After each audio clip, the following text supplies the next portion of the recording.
Hi friends, in the video Reserve Bank of India and Monetary Policy இந்த டாபிக்கோட நம்ம part 2 session பார்க்க போகிறோம். இது உங்களுக்கு TNPSC எக்கனாமிக்ஸ் சிலபஸில் பார்த்தீங்கன்னா இந்த சோர்ஸ் ஆஃப் ரெவன்யூ அந்த ஆர்டரில் கொடுத்துருக்காங்க reserve bank of India and monetary policy.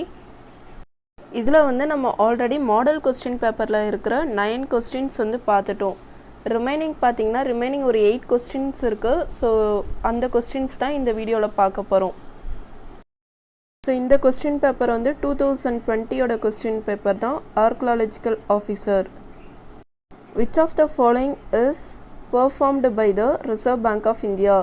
கீழ்கண்ட பணிகளில் ரிசர்வ் வங்கி மேற்கொள்ளும் பணிகள் எது? ஸோ இதில் கொடுத்துருக்கிற ஆப்ஷன்ஸ் படி பார்த்திங்கன்னா issue of currency, next control of exchange rate, control of commercial banking, பணத்தை வெளியிடுதல், மாற்று வீதத்தை கட்டுப்படுத்துதல், வணிக வங்கிகளை கட்டுப்படுத்துதல். இதில் தேர்டு ஆப்ஷன் இருக்குது பாருங்கள், நியூட்ரலிட்டி ஆஃப் மணி, பணத்தின் நடுநிலைமை. ஸோ இந்த ஒர்க் அவங்க பண்ணுறதில்ல, மணியை நியூட்ரலாக பண்ணுறது. ஏன்னா நமக்கு தெரியும் இப்போ மணியை டிமானிட்டைஸ் பண்ணுறதான் பார்த்திங்கன்னா கவர்மெண்ட் தான் பண்ணுவாங்க, ஆர்பிஐ பண்ண மாட்டாங்க. ஆர்பிஐ அந்த மணியை எப்படி பேலன்ஸ்டாக யூஸ் பண்ணலாம் அந்த மாதிரி ஒரு மானிட்டரி பாலிசியை தான் மெயின்டைன் பண்ணுவாங்க. அதர்வைஸ் மணியை இந்த நியூட்ரல் பண்ணுறதா அவங்க பண்ண மாட்டாங்க. ஆல்ரெடி பார்ட் 1 வீடியோலேயும் சொல்லியிருந்தோம், ஃபங்க்ஷன்ஸ் ஆஃப் ஆர்பிஐயில் ஒரு 16 ஃபங்க்ஷன்ஸ் நம்ம ஸ்கூல் புக்கில் கொடுத்துருக்காங்கன்னு. இதில் ஒரு சில ஃபங்க்ஷன்ஸ் தான் நம்ம ஆல்ரெடி பார்ட் 1லேயே பார்த்துட்டோம். இங்கே ஓவராலாக நான் சொல்லிடுறேன். இவங்களுடைய ஃபங்க்ஷன்ஸ் மானிட்டரி பாலிசியை மெயின்டைன் பண்ணுறது, கரன்சி இஷ்யூ பண்ணுறது, நெக்ஸ்ட்டு பேங்கிங் லைசன்ஸ் கொடுக்குறது, அண்டு கவர்மெண்ட்டுக்கு இவங்க ஒரு பேங்க்கை ஆக்ட் பண்ணுறது. ஸோ கவர்மெண்ட்டுக்கு மட்டும் பேங்காக இல்லாமல் பேங்கர்ஸ்க்கே, அதாவது பேங்க்குக்கே பேங்கராக இவங்க இருக்காங்க. ஏன்னா இந்த ரிப்போ ரேட் படி தான் பார்த்தீங்கன்னா பேங்க்குக்கு தான் இவங்க தான் பணம் கொடுப்பாங்க. ஸோ பேங்க்குக்கே இவங்க ஒரு பேங்கராக இருக்காங்க. Next lender of last resort, அதாவது இப்போ பேங்க்குக்கு ஒரு ப்ராப்ளம்னு வந்தால் அவங்க கடைசி போய் நிற்கிற இடம் எது பார்த்திங்கன்னா ஆர்பிஐ, அதான் lender of last resort. Next acts as clearing house, அதாவது இந்த payment instructions, next exchange of instruments இதெல்லாம் கரெக்டாக மெயின்டைன் பண்ணுறத ஆக்டர்ஸ் கிளியரிங் ஹவுஸ் சொல்கிறோம். Next custodian of foreign exchange reserves.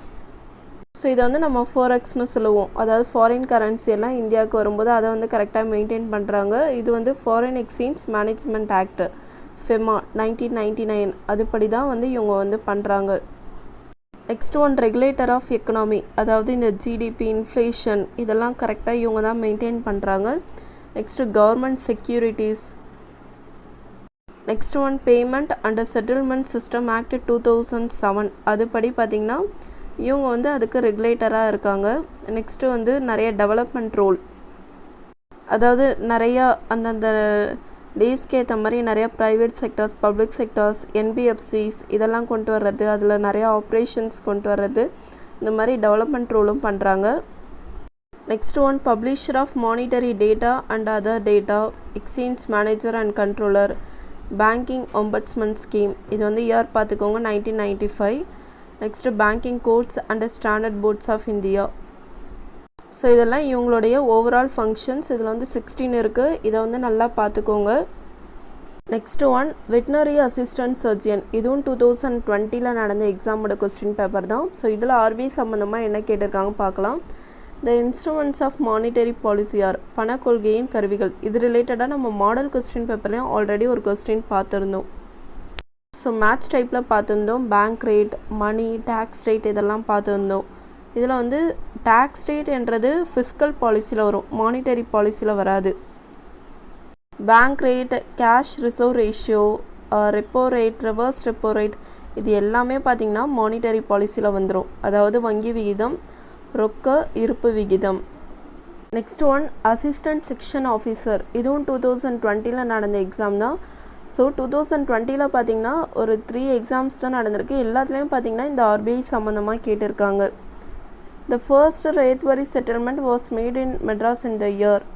இது history related தான், just answer தெரிஞ்சுக்கோங்க 1972. RBI was nationalized in the year 1st January 1949. இந்திய ரிசர்வ் வங்கி தேசியமயமாக்கப்பட்ட ஆண்டு எதுனா ஜனவரி 1, 1949. இதில் வந்து ஆர்பிஐ ரிலேட்டடாக ஹிஸ்டாரிக்கல் பேக்ரவுண்ட் வந்து நான் கொடுத்துருக்கேன். ஸோ இது வந்து உங்களுக்கு அதுவும் இந்த ஸ்லைட்ஸில் ரொம்ப ரொம்ப இம்பார்ட்டண்ட்டான ஸ்லைட்ஸ் இதான். இதை வந்து நல்லா படிச்சுக்கோங்க. ஸோ ஸ்டார்டிங்கில் தான் பார்த்தீங்கன்னா இந்த ஆர்பிஐன்றது ஒன்று கொண்டு வர்றதுக்கு முன்னாடி இதை வந்து இம்பீரியல் பேங்க் ஆஃப் இந்தியா அப்படின்னு தான் கொண்டு வந்திருக்காங்க. அதுக்கப்புறம் ஹில்டன் யங் கமிஷன் அது வந்து 1920 வந்து ஃபார்ம் ஆகிருக்கு. ஸோ பிரிட்டிஷ் கவர்மெண்ட் தான் அதை செட்டப் பண்ணியிருக்காங்க.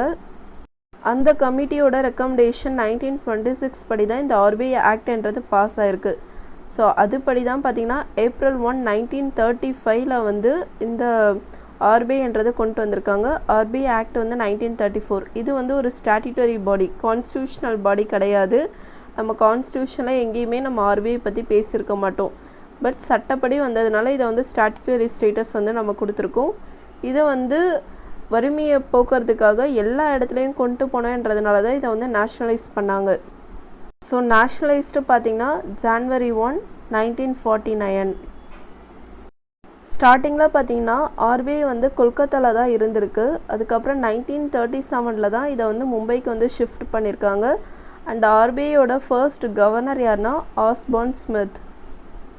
நெக்ஸ்ட் ஒன், இது அசிஸ்டன்ட் செக்ஷன் ஆஃபீஸர் 2020 கொஸ்டின்ஸ் தான். Who is the responsibility to maintain the official rate of exchange? அதிகாரப்பூர்வமான அந்நிய செலவாணி மாற்று விதத்தை அறிவிக்கும் அதிகாரம் உள்ள வங்கி எது? இதில் வந்து 8th பாயிண்ட் பாருங்கள், custodian of foreign exchange reserves. நம்ம ஆல்ரெடி இதை வந்து பார்த்துட்டோம். ஸோ இதனால தான் சொல்கிறது, ஒரு டாபிக் படிக்கும்போதே அது ரிலேட்டட் கொஸ்டின் வந்து நீங்கள் பார்க்கும்போது அது ரிலேட்டட் கண்டென்ட்டை வந்து கொஞ்சம் எக்ஸ்ட்ரா படிச்சிட்டிங்கன்னா வேறு ஒரு கொஸ்டின் பேப்பரில் கேட்குற கொஸ்டினுக்கு நீங்கள் ரெடி ஆகிடுவீங்க. ஸோ அஃபிஷியல் ரேட் ஆஃப் எக்ஸ்சேஞ்சுக்கு யார் ரெஸ்பான்சிபிள் பார்த்திங்கன்னா ரிசர்வ் பேங்க் ஆஃப் இந்தியா தான். ஆர்பிஐ சம்மந்தமாக நம்ம ஆல்ரெடி நிறையா பார்த்துட்டோம். ஆர்பிஐயோட இன்னொரு நேம் என்ன பார்த்திங்கன்னா சென்ட்ரல் பேங்க் சொல்லுவாங்க. அப்படி இல்லைனா ரிசர்வ் பேங்க், இல்லை மானிட்டரி அத்தாரிட்டி, இந்த மாதிரி நிறைய நேம் வந்து சொல்கிறாங்க. ஆர்பிஐயோட ப்ரீஆம்பிள், அதாவது இப்போ நம்ம கான்ஸ்டியூஷனாக ப்ரீஆம்பிள் தான் சொல்கிறோம்ல, செக்யூலர், சாவர்ஜன், இன்டெகிரிட்டி, இந்த மாதிரி தான் சொல்கிறோம்ல, அந்த மாதிரி ஆர்பிஐக்கும் ப்ரீஆம்பிள்ன்றது இருக்குது. ஸோ இவங்களோடது என்ன பார்த்திங்கன்னா பேங்க் நோட்ஸை இஷ்யூ பண்ணுறது, அதை வந்து ரிசர்வ் பண்ணுறது, அண்டு ப்ரைஸ் ஸ்டெபிலிட்டி வந்து மெயின்டைன் பண்ணுறது, கரெக்டாக மானிட்டரி பாலிசியை கொண்டு வர்றது, இதெல்லாமே அவங்களுடைய ப்ரீஆம்பிளில் இருக்குது. Next one group 1 2019. இதுலேயும் பாருங்கள் அதே கொஸ்டின் தான் ரிப்பீட்டட் ஆகுது. பட் வேறு ஆப்ஷன்ஸ் வந்து ஃபிக்ஸ் பண்ணியிருக்காங்க, அவ்வளோதான். The objective of monetary policy or பணவியல் கொள்கையின் நோக்கங்கள் என்பது. இதில் வந்து price stability, economic growth, reducing budgetary deficit, social justice. விலை நிலைத்தன்மை, பொருளாதார வளர்ச்சி, சமூக நீதி, அரசு வரவு செலவு திட்டத்தின் பற்றாக்குறையை குறைப்பது. ஸோ மெயினாக பார்த்தீங்கன்னா நம்ம வந்து ஆல்ரெடி பார்த்ததான் ப்ரைஸ் ஸ்டெபிலிட்டி, எக்கனாமிக் க்ரோத் நம்ம ஆல்ரெடி பார்த்துட்டோம். அதில் சோஷியல் ஜஸ்டிஸை ஆட் பண்ணிக்கோங்க. அண்டு ரெடியூசிங் பட்ஜெட் டெஃபிசிட், இது வந்து இவங்களுடைய ஒர்க் கிடையாது. இது எல்லாமே வந்து ஃபிஸ்கல் பாலிசியில் வந்துடும். பட்ஜெட் இந்த மாதிரி டேர்ம்ஸ் தான் வந்தாலே அது ஃபுல்லாக ஃபிஸ்கல் பாலிசியில் வந்துடும். Next one, which of the following factors influence digitalisation in banking sector? பின்வருவனவற்றுள் வங்கித்துறையினை மின்னணுப்படுத்துவதற்கு காரணமான காரணிகள் யாவை? இப்போ எல்லாமே நம்ம வந்து டிஜிட்டலாக யூஸ் பண்ணுறோம்ல, ஒரு பேங்கிங் டிரான்சாக்ஷன் எல்லாமே நம்ம டிஜிட்டலாக பண்ணுறோம். ஸோ இது வந்து ஜென்ரலாக நமக்கு வந்து அந்த கான்செப்ட் தெரிஞ்சால் போதும் ஏன் வந்து டிஜிட்டலைஸ் பண்ணியிருக்காங்கன்னு. First one, changing consumer behaviour, நுகர்வோரின் நடவடிக்கைகளில் மாறுதல். ஆமாம், பேங்க்கில் வந்து அந்த கூட்டம் சேர்றது அதை தான் இல்லாமல் கொஞ்சம் பீப்புள் மட்டும் டைரெக்டாக வர மாதிரி, அந்த மாதிரி ஒரு, அதாவது இந்த கியூ ஃபார்மேஷன், அந்த ஒர்க் லோடு அதெல்லாம் அதிகமாக இல்லாமல் அந்த ஒரு விஷயத்தை வந்து மாற்றுறாங்க. Next one, financial inclusion and government initiation. அதாவது இப்போ என்னென்னா ஃபினான்ஷியல் இன்க்ளூஷன்னா உங்களுக்கு தெரியும், ஒரு நார்மல் ஒரு ரூரல் பீப்புளுக்கும் போய் சேர்கிற மாதிரி தான். இப்போ பேங்க் தான் பார்த்திங்கன்னா ஒரு ரூரல் ஏரியாஸில் தான் அந்தளவுக்கு இருக்க, சிட்டிஸ் டவுன்ஸ் அங்கே தான் இது வந்து இருக்கும். ஸோ வில்லேஜில் இருக்கிறவங்களும் இந்த பேங்கிங்கோட ஃபெசிலிட்டிஸை வந்து யூஸ் பண்ணுறதுக்காக தான் இந்த டிஜிட்டலைசேஷன் கான்செப்ட் வந்து அது ஒரு ரீசனாக இருக்குது. நிதியில் உள்ளடக்கம் மற்றும் அரசின் முயற்சி.